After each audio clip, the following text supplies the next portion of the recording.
Hi everyone, in this tutorial video I want to share with you my three favorite watercolor techniques. These are three essential techniques that really you can apply to in different ways to many different paintings. Now there are dozens of different painting techniques out there, but the ones I'm going to show you today are my personal favorites, and they're also the ones that I think are the most versatile and are the most flexible. Now, even if you're comfortable with watercolor, let's say you've been painting for a couple of months now, I would still recommend watching this video because you never know, you might be surprised by learning a new technique or a familiar technique in a different way. So the first technique we're going to be looking at is called the wash. Now I want to show you a picture here that will illustrate this. So this is La Pedrera in Barcelona. So I drew this last year, and you can see here that it's a nice single block of paint, but notice how it transitions from light at the top to dark at the bottom. Also, you can see how the color changes. It's kind of a pale yellow at the top, moves down towards the bottom where it gets warmer. But one thing you might notice is there's no kind of lines separating it. Even though it's changing color, it's doing it in quite a smooth way. And this is what you should be aiming for if you do a wash correctly. So this is the first technique I want to show you. But before we look at that, I want to show you some of the tools that you will need to make this happen. So let's get started. So let's look at brushes. The first brush we're using is a large mop brush. You can see here it's got quite a nice thick head, but it does have this nice point on the top. This means it can cover both a lot of surface area with paint, but it also can be precise. Now it's very good for doing these big washes like this when we want to cover lots of the page with paint quickly. I nearly always start off each of my paintings with a large mop brush for this reason. Second is a thin round brush. It's called round even though the tip is actually quite sharp. This is quite an old one. This is a little bit more precise, so this allows us to get in and cover in a little bit more detail. If I'm not using a round brush, I can use another kind of mop brush that's perhaps a bit thinner. Final essential brush here is my rigger brush. You can see it's really, really thin, got a nice point, can't hold much water though. So that means it is good for the details, but for the purposes of a lot of these techniques we won't be using. We're going to stick with the mop brush here.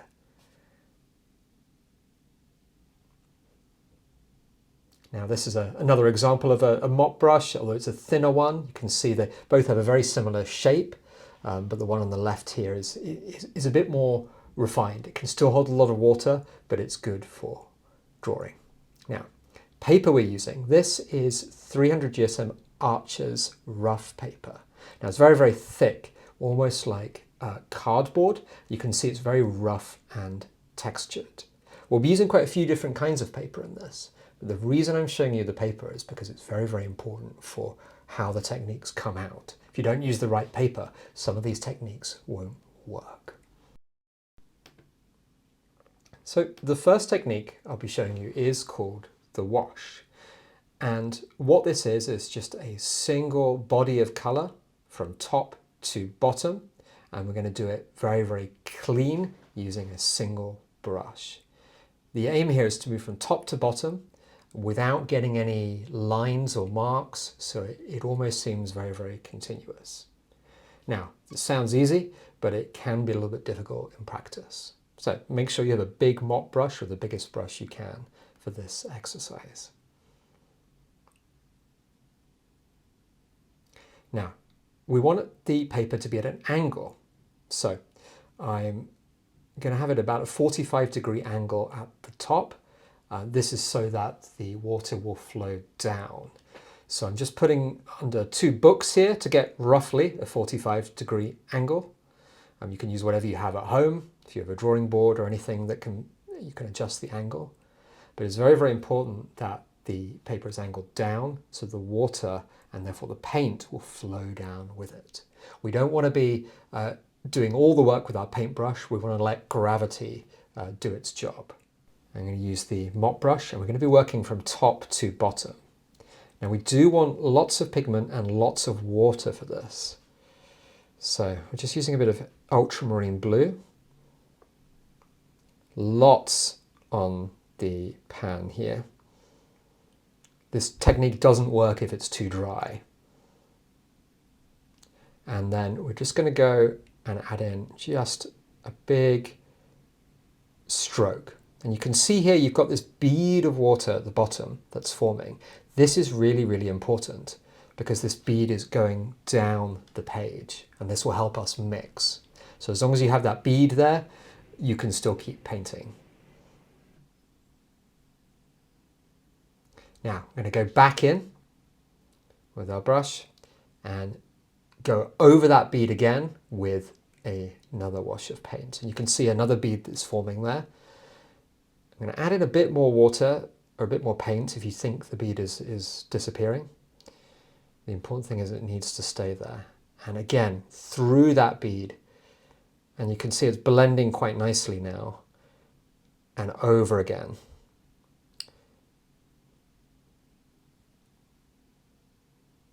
So that bead of water is your friend. It allows you to get this nice smooth wash. I'm just going to adding in more pigment and more water and just repeating the same action here. This is great for skies. It's great for the sides of buildings, any kind of large surface like this. You can see it's drying up a little bit. So I am going to just add in a bit more water and just make sure that bead is there. And you see top to bottom, really nice, really smooth. And that's partly because of the angle and that's partly because of the brush as well.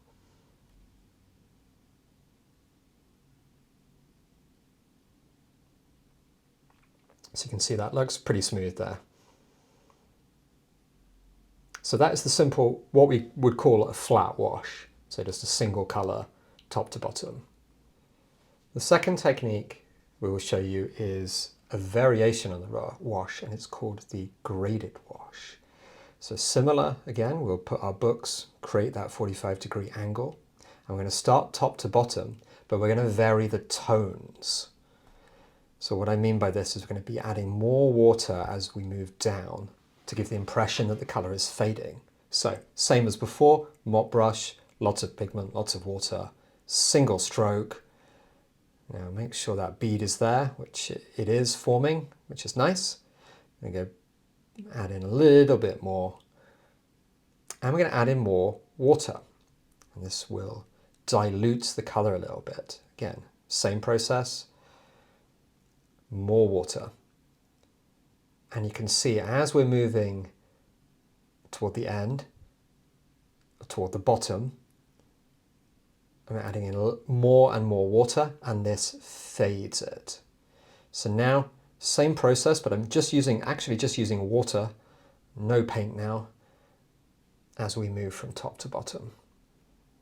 And this is very, very useful for skies. You'll see I use this quite often for skies, because it does get that nice gradient effect here from top to bottom. And that is really, really important because surfaces in watercolor, they're not always uniform. They're not always one single flat color. They do change in tone. Now there's another variation on the graded wash, and that is with color. So instead of changing the tone, we're going to move from top to bottom, but with different color. So let's add a bit more ultramarine blue into this pan, and we should be familiar with this technique by now. We have that bead forming, nice. And we're going to add in some alizarin crimson. So I'm not going to change the tone, but I will vary up the color a bit. And then we're going to throw this in here and just allow gravity to let those colors mix. More alizarin crimson, because we do want to change the colors.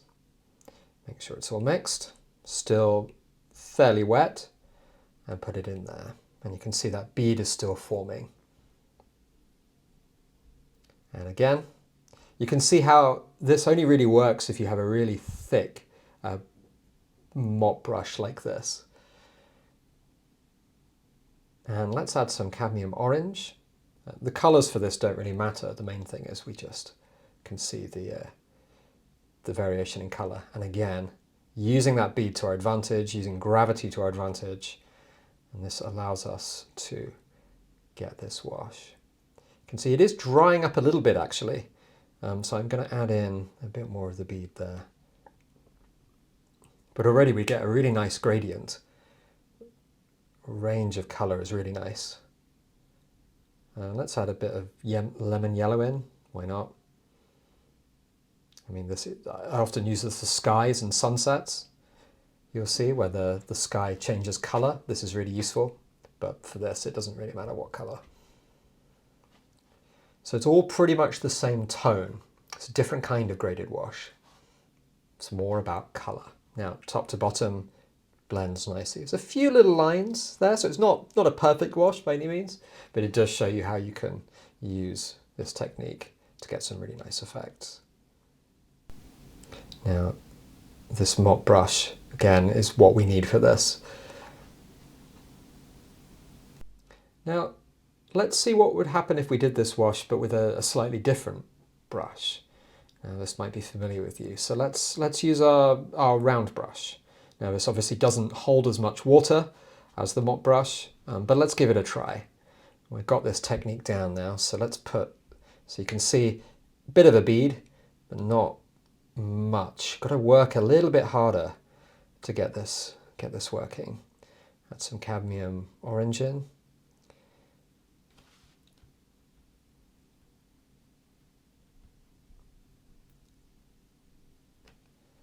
And it doesn't quite work in the same way. I mean, we can get a similar effect, but it's bringing us a lot more work. So this goes to show you you can do a wash that's graded with a smaller brush, but it's more difficult and you will be slower. And sometimes with watercolor you do need speed. But yeah, same technique here with that bead.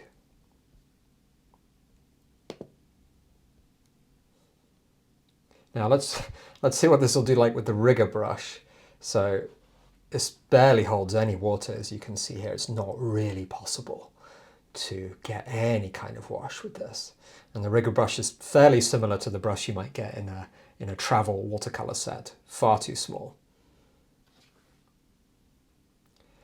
So you can see here the different kinds of wash. We've got the graded color wash and the graded tonal wash, and both of them quite useful techniques. And there's the flat wash there. So yeah, that's the first technique. 3 different varieties of doing a wash in watercolor.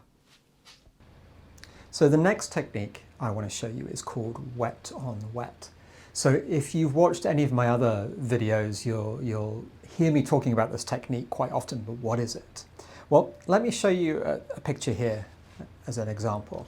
So this is a picture of an Italian kiosk. It's quite similar to one of my other demonstration videos, but you'll notice in the background a lot of these paint marks, brush marks I've done here are very soft. Nice and sharp shadows in the foreground, but in the background it's kind of blurred, gives the impression that it's being pushed into the distance. And that's because I'm putting a layer of wet paint or water and then putting additional wet paint on top, and this creates this nice blurring effect. So let's show you how to do this one now. So the next technique here is called the wet on wet technique. It's probably the most difficult out of the 3 different essential techniques today, but it is one of the most versatile. And what this means is we basically do wet paint onto a wet page. So first of all, let's take our large mop brush, and we're just going to take water and we're going to wet the page just with single strokes. We don't want pools of water, but we do want to see a nice shine on the page. So if we tilt the paper a little bit, you see a little bit of a shine there. Now I could leave this a bit longer, but for the first demonstration, having a little bit of a shine is fine. Pools of water, bad. Now we're going to take our smaller mop brush and just mix a thicker mixture of ultramarine blue and throw it in. And you can see it's blending.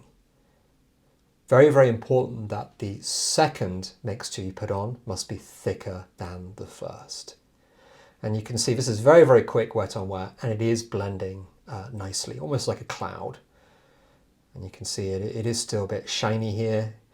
It's still reasonably wet. Now let's go back again, adding a bit of a thicker mixture now.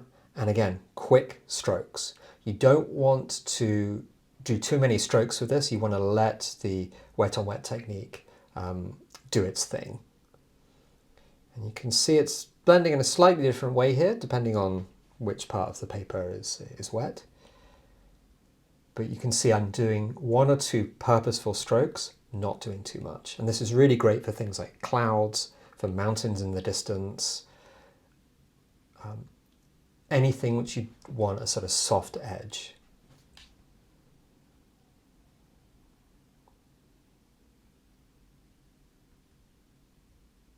Now let's go back in again. Now this section should be a lot drier now. If we tilt, you can see that shine has gone a lot, and we throw in a bit more pigment. So you can see here that it's blending, but it's blending in kind of a different way compared to the initial one. So that initial one was maybe about a few seconds after we painted that water, whereas this final one is about 30 seconds afterwards. And again, if we do it one more time, we can see that it's blending, but in a very different way.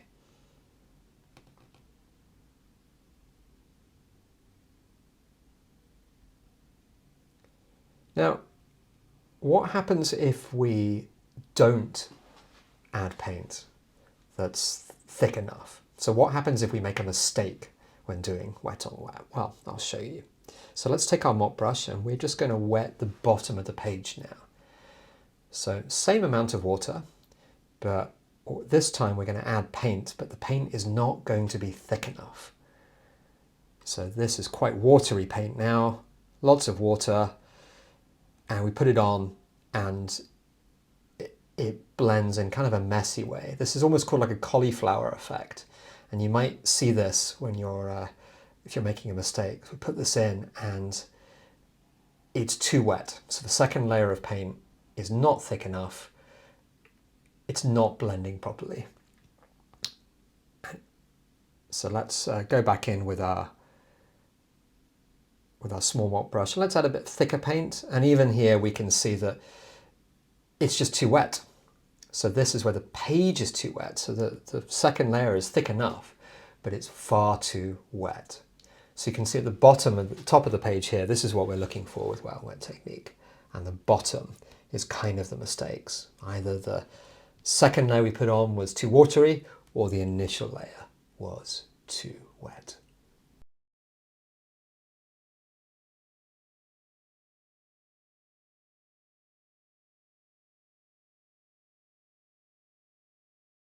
We can even combine some of these techniques together. So let's bring back our graded wash, our flat wash now. Now this is dried off, and we're going to put a wet on wet layer over the top of it. And to do this, we can actually re-wet the page. Now to do this, we need to make sure this first layer is completely dry. Not 70% dry, not 80% dry, 100% dry. And we will take our mop brush again. So this looks dry now. And we're going to add in a second layer of water. Now because this is completely dried, the watercolor shouldn't smudge. And that's our wet page now. You can still see a bit of that shine. So now we're going to add in another layer of wet on wet on the top. So let's take our smaller mop brush. Let's add in a nice thick layer of ultramarine blue and maybe a bit of sap green. It almost doesn't matter what color, and we're going to throw that in here. And you can see it's blending quite nicely. Different kind of green here. And this is really, really useful for if you want to do mountains like this, or any kind of thing that is in the distance.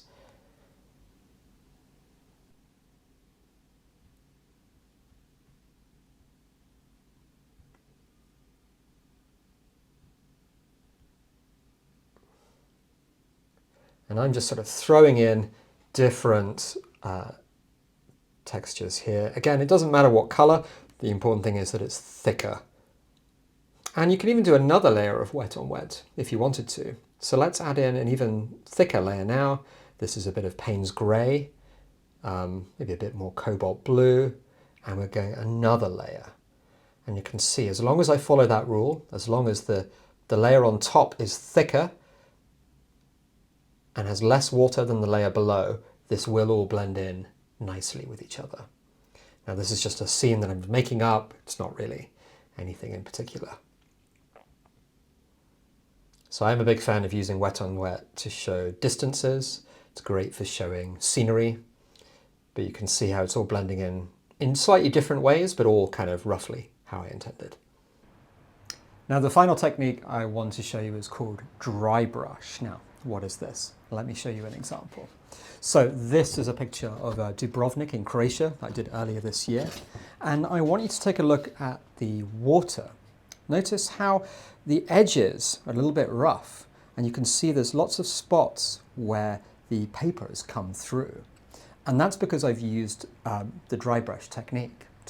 Use a big brush, not much water, and you go quick and fast to get this effect.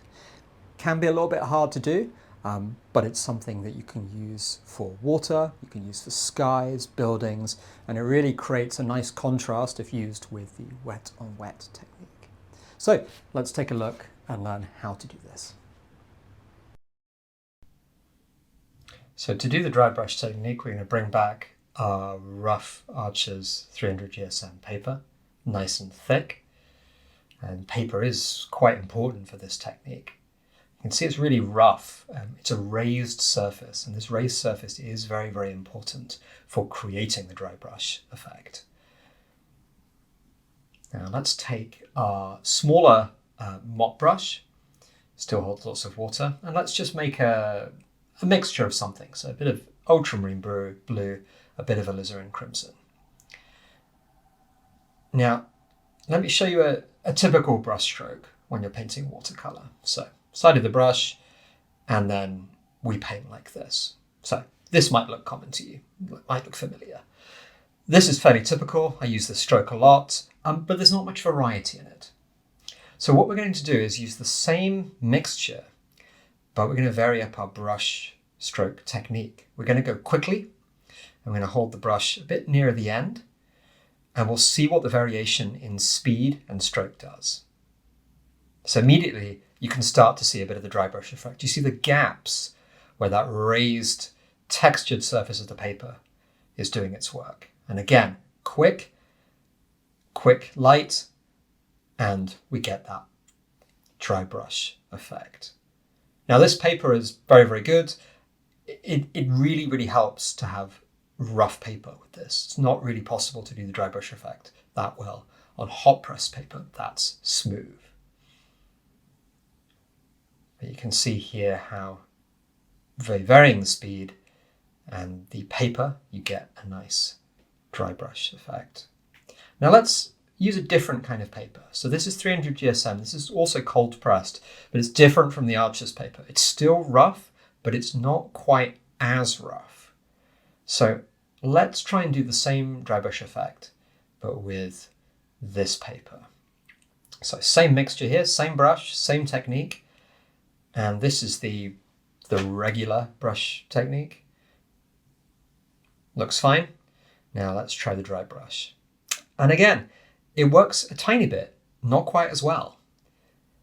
And again, I'm doing the same speed, same brush, same paint mixture, but this time it comes down to the paper. You can really see the difference here. That is in the paper that you are using. So if you are looking for the dry brush technique, be aware how much the raw paper plays in getting this. Now, what's the solution? There is a way to get the dry brush technique using slightly smoother paper like this, and we would use a sponge. So this is just a regular kitchen sponge that I've put in a soap dish holder actually. And what the sponge will do is it takes off a bit of the moisture and takes off a bit of the paint. So let's give this a try. I'm going to again use our thin mop brush. For the purposes of this exercise, we'll just use the same for comparison. A little bit more pigment now. and we're going to dry it off on the sponge. Single stroke, quite light, dry it off. Now let's do the same dry brush technique again. And again, really nice there. You get the dry brush effect by using that soap as kind of an artificial sort of rough surface. Okay, let's give it another try just to show you it wasn't a fluke. Dry it off on the sponge and great. So you'll see I often carry a sponge around with me. They're great for drying off your brush in general, but also now you'll see it's very, very important that you need a mop brush for this. Mop brushes, because they have a kind of curved point and they can bend and they really take a lot of water. So again, show you and then do that dry brush. So you get a lot of varieties of dry brush, but they do need to be not too wet. Let's see what this looks like with the round brush. Now this is a synthetic round brush, doesn't hold as much water, good for details. Let's see if we can do the dry brush with that. Doesn't bend, remember? Or use the sponge, dry it off, and not quite the same effect. So even when we're using the sponge, we're getting a kind of rough effect, but it doesn't have quite the same impact as the mop brush. So you can see these final three, that's the round brush, and the top versions, that's with the mop brush. So you can see there's two very, very important things that influence the dry brushing. One is the paper, and the final one is the brush itself. And just to go back here, we can really see the impact here. Now, let's use our really big mop brush. Now, what do you think is going to happen when we do the same technique with this? So same amount of pigment, same water. We're not going to use the sponge. We're just going to, and yeah, it still works. A bit more water on it this time, but because of the paper, it still gets that nice effect. And then again, we can combine these techniques together. So if we use the larger mop brush and then we use our sponge again, dry it off once, and then a little bit better there. So it is this delicate balancing act between brush and water and paper. Now, let's see what happens when we use too much water. A dry brush, by definition, is dry. If we use too much water, you can see that there's almost no dry brush at all. Again, let's just keep adding a bit more water in, go quickly, it's the same effect, but really, you don't get that same kind of sparkling dry brush effect. So the amount of pigment, the amount of water you have in this does really play a role. So top ones you can see quite nice. I really like how it looks.